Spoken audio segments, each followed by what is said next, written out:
कथा एक खास सुई की। Isaac Bashevis Singer. अनुवाद ममता जोशी। मेरे प्यारे लोगों, आजकल सारी शादियां श्रीमान प्यार के माध्यम से ही तय होती हैं। जवान जोड़े घूमते फिरते हैं, प्यार के बंधन में बंध जाते हैं। थोड़े दिन बाद से ही लड़ाई झगड़े शुरू हो जाते हैं और फिर एक दूसरे से नफरत करने लगते हैं। मेरे समय में माता पिता और शादी तय करने वाले बिचौलिए के निर्णय पर ही भरोसा किया जाता था। मैंने भी तो अपने टोडी को शादी के बाद ही देखा था। चलो, इसी बात पर तुम्हें एक कहानी सुनाती हूँ। रुक्शॉ शहर में रैप लेमेल वेगमेस्टर नाम का एक बेहद अमीर आदमी रहता था।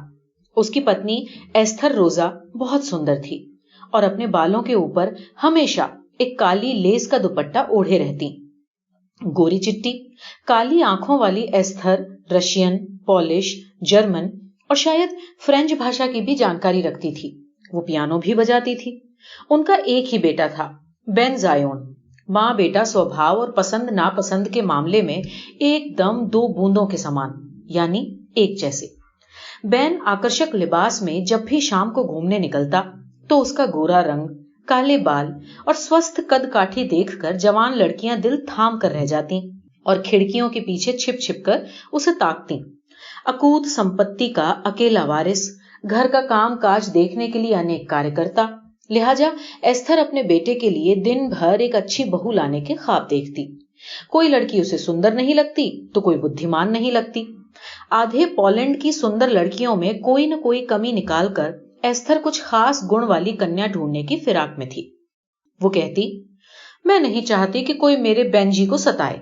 अगर औरत रूखी और बदजुबान होती है तो पति को ही जिंदगी भर का दुख झेलना पड़ता है। 19 वर्षीय बेन की सगाई नहीं हुई थी। उन दिनों के हिसाब से बेन बूढ़ा हो चला था।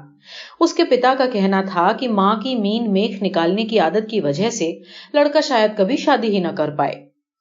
एक दिन एस्थर ने मुझसे कहा, जेल्डेल, क्या तुम मेरे साथ जामोस्क चलोगी? वहां मैं क्या करूंगी?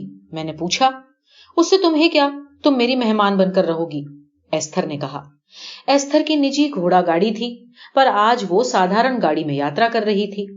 शानदार कपड़े छोड़कर उसने सादे कपड़े पहने थे और महंगी लेस के दुपट्टे की जगह मामूली स्कार्फ ओढ़ा था।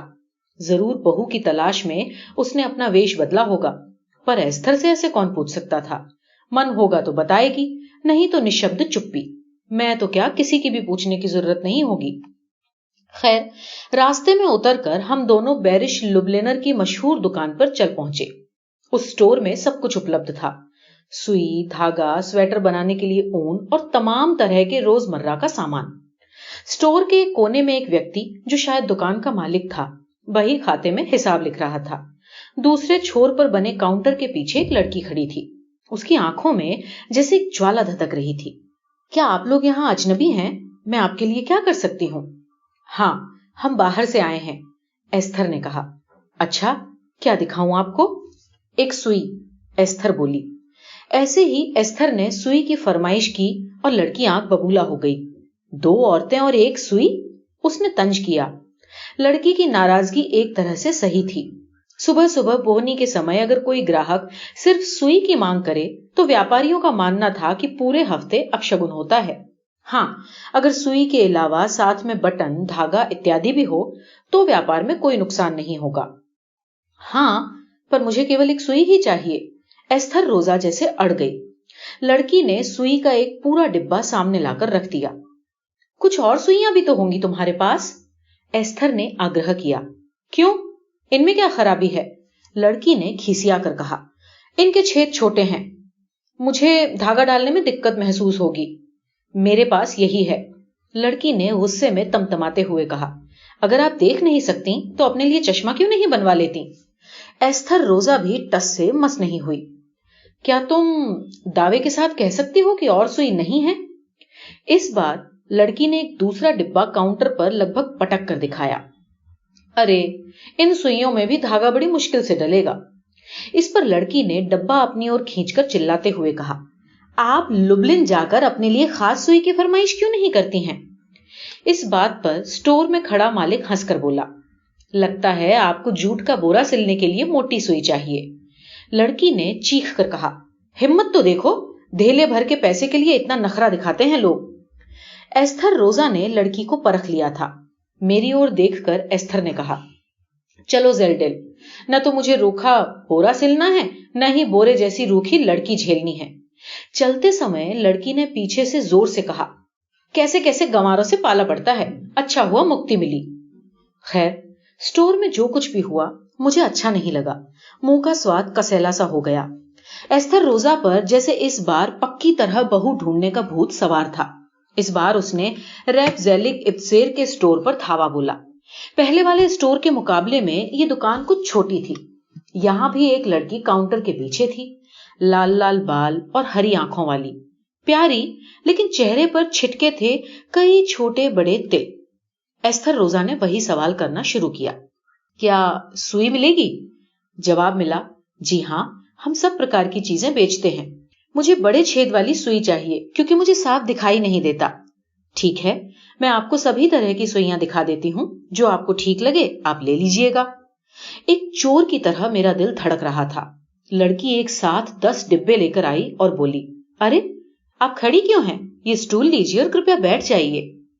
एस्थर ने बात को आगे बढ़ाते हुए कहा, ये क्या, डिब्बे में सारी सुइयां तो मिली जुली रखी हैं। मुझे पता था एस्थर इस लड़की के भी सब्र का इम्तिहान ले रही थी। देखिए, जब कारखाने से सुइयां आती हैं तो अलग होती हैं, पर ग्राहकों को दिखाने में सब धीरे धीरे मिल जाती हैं। यहां अंधेरा है, मुझे ठीक से दिखाई नहीं दे रहा। एस्थर ने फिर कोई नुक्स निकाला। लाइए, मैं आपका स्टूल उजाले की ओर रख देती हूं, लड़की ने बिना किसी झुंझलाहट के कहा। कौड़ी के मोल की सुई के लिए तुम इतनी मेहनत क्यों कर रही हो?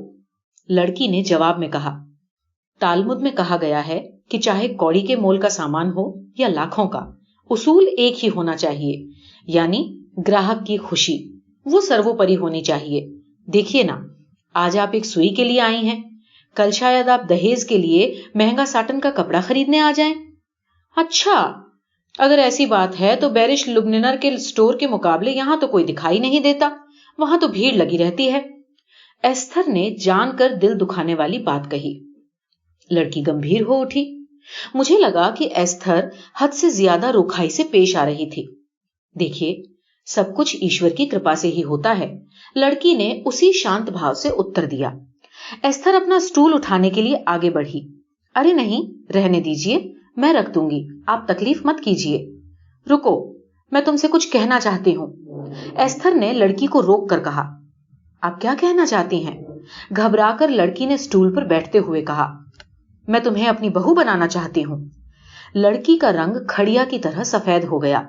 वो घबरा कर बोली, जी मैं समझी नहीं। तुम मेरी बहू बनोगी, एस्थर ने प्यार से कहा।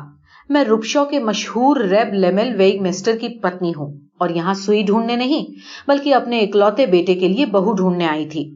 अभी रैब बैरिश की जो लड़की मैंने देखी वो निहायत ही असभ्य और एक खुरदुरे पावदान जैसी थी। तुम रेशम सी कोमल हो, तुम ही मेरे बेंजी की बहू बनोगी।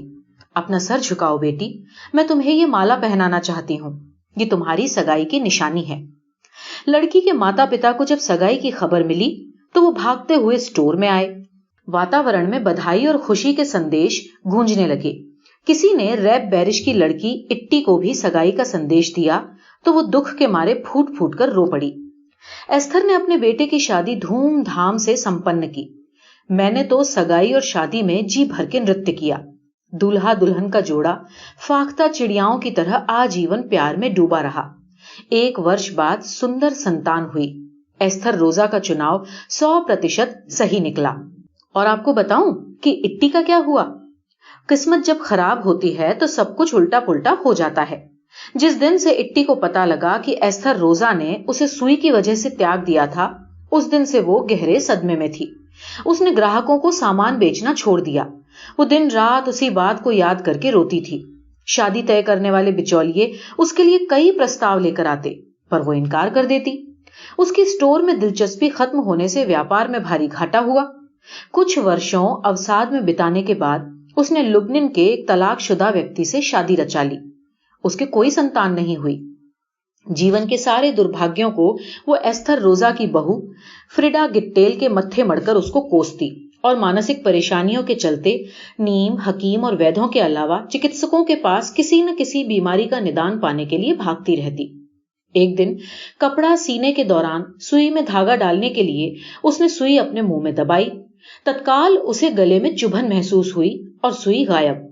कहा जाता है कि शरीर में रक्त के प्रवाह के साथ उसकी सुई घूमती रहती है। दिन रात इट्टी चीखती रहती। उसे लगता जैसे शरीर के अलग अलग हिस्सों में उसे सुई चुभ रही है। कोई कहता कि उसकी अंतर आत्मा उसे कचोट रही है। कोई कहता कि यह उसके बुरे कर्मों का फल है। बहुत कष्ट सहने के बाद इट्टी वियना गई, जहां के एक नामी सर्जन ने शल्य चिकित्सा से उसकी सुई निकाली और उसको प्रमाण के रूप में सुई दिखाई। अब सच में सुई निकली थी कि नहीं मैं नहीं कह सकती, क्योंकि मैं वहां नहीं थी, पर इसका प्रभाव अच्छा ही रहा। इट्टी मानसिक रूप से ठीक हो गई। वापस आकर इट्टी पहले जैसी स्वस्थ हो गई, पर वो कभी मां न बन सकी। माता पिता उसके चल बसे थे, व्यापार ठप हो चुका था। उसने फिर से स्टोर खोला और अपनी खोई हुई प्रतिष्ठा लौटाने में वो सफल भी हुई। जो वार्तालाप उसके और एस्थर के बीच कभी घटा था, वो इट्टी द्वारा कभी दोहराया नहीं गया। जो भी उसके स्टोर में आता, चाहे कितने भी कम दाम का सामान खरीदता, इट्टी उससे विनम्रता से ही बात करती और उसे बैठने के लिए कुर्सी जरूर देती। एक सुई ने कैसे लोगों की किस्मत बदल दी। दिखने में थी तो तुच्छ, पर सुई थी बड़ी कमाल की।